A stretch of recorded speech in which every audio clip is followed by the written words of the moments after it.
عزیز دوستو، بزرگ اور بھائیوں، اللہ تعالیٰ نے قرآن مجید میں ارشاد فرمایا کہ وَبَشِّرِ الَّذِينَ آمَنُوا وَعَمِلُوا الصَّالِحَاتِ، اے محبوب علیہ السلام خوشخبری دے دیں ان لوگوں کو جو ایمان لائے اور جنہوں نے نیک اعمال کیے، اَنَّ لَهُمْ جَنَّاتٍ تَجْرِي مِن تَحْتِهَا الْأَنْهَارُ، ان کے لیے جنت ہے اور جنت وہ ہے جس کے نیچے نہریں بہہ رہی ہیں۔ اللہ تبارک و تعالیٰ نے اپنے محبوب کریم صلی اللہ تعالیٰ علیہ وسلم کے غلاموں کو خوشخبری سنوائی، اور سنوائی بھی حضور کے مقدس لبہائے مبارکہ سے۔ آپ انہیں خوشخبری دے دیں کہ ان کے لیے جنت ہے، باغات ہیں، اور باغات وہ ہیں جن کے نیچے نہریں رواں دواں۔ لیکن کن لوگوں کو؟ جو ایمان لائے اور جنہوں نے نیک اعمال کیے۔ کچھ نہ کچھ انسان کو نہ عمل کرنا چاہیے۔ وہ جو عمل ہے نا، کوئی بندہ اپنے عملوں سے جنت میں نہیں جائے گا، جنت میں خدا کے فضل سے جائے گا۔ لیکن یہ جو اعمال ہیں نا، یہ سبب بنیں گے اللہ کی رحمت کا، یہ ذریعہ بنیں گے خدا کے کرم کے متوجہ ہونے کا۔ جب ہم نیک اعمال کریں گے تو اس عمل کی وجہ سے رحمت ہوگی، اور وہ رحمت ہمیں اللہ کے قریب بھی لے جائے گی، اور اس رحمت کی برکت سے رب جنت بھی عطا فرمائے گا۔ ہمارے ہاں یہ ہوتا ہے کہ ہم زیادہ تر چیزوں کو تقریر سننے کی حد تک لیتے ہیں، اچھی نصیحت کا لطف ضرور حاصل کرتے ہیں، اچھے جملے کو اپنے دل میں اس کی فرحت ضرور محسوس کرتے ہیں، لیکن عمل کی طرف نہیں بڑھتے۔ اس کا نقصان یہ ہوتا ہے کہ یہ معاذ اللہ ایک باقاعدہ شعبہ بن جاتا ہے کہ میں نے بڑی خوبصورت تیار کر کے تراش خراش کر کے بات کرنی ہے، بڑی عمدہ کرنی ہے۔ اچھے ادیب تو پیدا ہوتے ہیں، اچھے خطیب، اچھے واعظ، اچھے سننے والے، داد دینے والے تو پیدا ہوتے ہیں، لیکن اگر عمل کا شوق نہ پیدا کیا جائے تو پھر باتیں نشستن گفتن برخاستن تک رہ جاتی ہیں، اس کا لطف نہیں آتا۔ پھر تو تقریریں ہو رہی ہیں، ہوتی ہیں اور ہوتی رہے گی۔ نتیجہ کیا نکلا؟ جو آدمی کہتا ہے میں اتنے سالوں سے تقریر سن رہا ہوں، تو سوال یہ ہے کہ بھئی اتنا سننے کے بعد تم سمرے کتنا؟ سننے کا ایک ہی مقصد زندگی میں آپ سمجھ لیں کہ سننے کا مطلب سنورنا ہے، اور اگر آپ نے خیر کی بات سنی اور آپ سنورے ہی نہیں، میں آپ کو دعوت فکر دیتا ہوں۔ نبی پاک صلی اللہ تعالیٰ علیہ وسلم نے ارشاد فرمایا، ایک عورت تھی، طوائف تھی، ساری زندگی اس کی گناہوں میں گزری معاذ اللہ۔ پھر وہ ایک کنویں کے پاس سے گزر رہی تھی، ایک پیاسا کتا اس نے وہاں پیاس سے تڑپتے سسکتے دیکھا، اور پھر اس نے اپنے جوتے کو لٹکا کر اپنے دوپٹے کی مدد سے یا جیسے اس سے ممکن ہو سکا اس نے پانی نکالا، کتے کو پلایا، اللہ نے اس کی بخشش فرما دی۔ آپ ماشاءاللہ ہزاروں میں لوگ ہیں، آپ نے بڑی جلدی مجھے یہ بتانا ہے، یہ حدیث آپ نے پہلے بھی سنی ہوئی ہے نا؟ میرا خیال ہے کوئی بندہ نہیں رہا جس نے نہ سنی ہو۔ سنی ہوئی ہے نا ہم نے الحمدللہ۔ اتنے سارے بندے جو یہاں موجود ہیں انہوں نے سنی ہوئی ہے، تو ظاہر ہے امت مسلمہ میں جتنے لوگ ہیں ڈھیر ساروں نے یہ بات سنی ہوگی۔ لیکن میرا سوال یہ ہے، میں سڑکوں پہ روڈوں پہ سفر کرتا ہوں، ہم نے یہ حدیث درجنوں بار سنی کہ طوائف نے کتے کو پانی پلایا تو اس کی بخشش ہو گئی، لیکن حال یہ ہے کہ سڑک پر کسی گاڑی سے ٹکرا کر اگر کوئی کتا مر جاتا ہے، اب مر ہی گیا ہے، گاڑی والا، موٹر سائیکل والا، پجاروں والا، بس والا کوئی اتنی جرت نہیں کرتا کہ لکڑی کے ساتھ، رسی کے ساتھ ہی پکڑ کے اسے سائیڈ پہ کر دے۔ اس سڑک پہ مرا ہوا پڑا رہتا ہے، یہاں تک کہ گاڑیوں کے ٹائروں کے ساتھ اس کا گوشت لگ لگ کے سڑک صاف ہوتی ہے۔ اس محبوب کے ماننے والے، جس محبوب نے بتایا کہ طوائف نے پانی پلایا تھا، اور ہمیں سمجھ بھی آ گئی اور حدیث پڑھ بھی لی اور سن بھی لی، پھر اس ملک کی جو مسلمانوں کا ملک ہے اس کی سڑکوں پر مرے ہوئے کتوں کو اٹھائے بھی کوئی نہ، اور زخمی کتا زخمی ہو ہی گیا ہے، اب اسے سڑک سے سائیڈ پہ ہی کر دیا جائے کم از کم، تاکہ اس کی اگر جان باقی ہے تو بچ جائے۔ تو پھر مجھے بتاؤ نا میرے دوستو، ہم نے کس لیے تقریریں سنی ہیں؟ کس لیے خطبے سنے ہیں؟ واعظ و نصیحت کی مجالس کا مطلب ہم نے کیا سمجھا ہوا ہے؟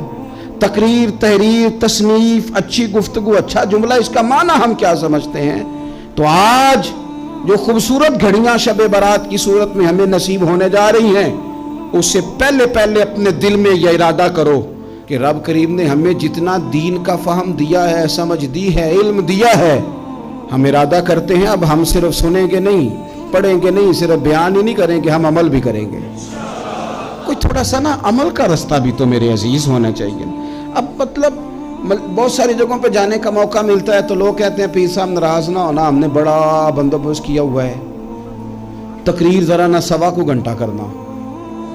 تو میں کہتا ہوں مثلاً آپ مجھے بتائیں نا 1.25 گھنٹہ تقریر کرا کے آپ نے کیا کرنا ہے؟ اگر تو آپ نے اس لیے بلایا ہے کہ جناب ایک بات سنیں گے، ایک واعظ ہوگا، سر دھنیں گے، تو وہ تو مجھے آتا ہی نہیں۔ تو میں تو مختصر بات کروں گا اور اتنی کروں گا جس کی ضرورت محسوس کروں گا۔ لمبی چوڑی تقریروں کا کیا مطلب ہے؟ ہم کیا چاہتے ہیں سوائے اس کے کہ جناب بات بڑی اچھی کانوں کو لگ رہی ہے، مزہ بڑا آ رہا ہے، تو آپ نے لیا کیا؟ نتیجہ کیا نکلا؟ میرے رسول پاک علیہ السلام کے صحابہ جو حضور سے نصیحتیں لیتے تھے وہ کیسی تھی؟ حضرت عبداللہ بن بسر رضی اللہ تعالیٰ عنہ حاضر بارگاہ ہوئے، آ کے عرض کی یا رسول اللہ صلی اللہ علیہ وسلم، میں آیا ہوں سونے، پتہ نہیں دوبارہ آ سکوں کہ نہ آ سکوں، حضور پتہ نہیں موقع ملے نہ ملے، ایک بات مجھے بتا دیں، میں اس پہ عمل کروں گا، میری زندگی بھی بن جائے اور آخرت بھی بن جائے۔ تو کریم محبوب نے فرمایا عبداللہ زبان کو خشک نہ ہونے دینا، اس کو تر رکھنا۔ تر حضور کس چیز سے؟ فرمایا اللہ کے ذکر سے تر رکھنا، زبان اللہ کے ذکر سے تر رہے، ہر وقت رب کی یاد رہے، تیری دنیا بھی بن جائے گی اور آخرت بھی بن جائے گی۔ تو میرے عزیز اپنی زندگی کے اندر اب ہم نے عمل کرنا ہے۔ اور جناب کمال پھر یہ ہے کہ جب واعظ سننے کا شوق بڑھ جاتا ہے، تقریر سننے کا شوق بڑھ جاتا ہے، سننے سنانے کا خالی مزاج ہو جاتا ہے، پھر بندہ ڈھونڈتا پھرتا ہے کہ نئی سے نئی چیز کہاں ملتی ہے، انوکھی سے انوکھی چیز کہاں ملتی ہے، انفرادی سے انفرادی بات۔ میرے بھائی آپ ضرور سنیں، ضرور سنیں، مومن کی گمشدہ میراث ہے، حکمت جہاں سے ملے لیں، لیکن عمل کرنے کے لیے لیں، عمل کرنے کے لیے۔ اب میرا دل کرتا ہے اب ہماری چپ سے بھی لوگ سبق سیکھیں۔ حضرت باجزید بستامی فرمایا کرتے تھے جس نے ہماری چپ سے کچھ نہیں سیکھا اس نے ہماری تقریر سے کیا سیکھنا ہے۔ اب تھوڑا سا نا اشاروں کی بولی بھی سمجھیں، اب تھوڑا سا یہ بھی ہو کہ بس بات پوری ہونے نہ پائے اور انسان کی رغبت عمل کی طرف بڑھ جائے، یہ مزاج ہمیں دیا ہے۔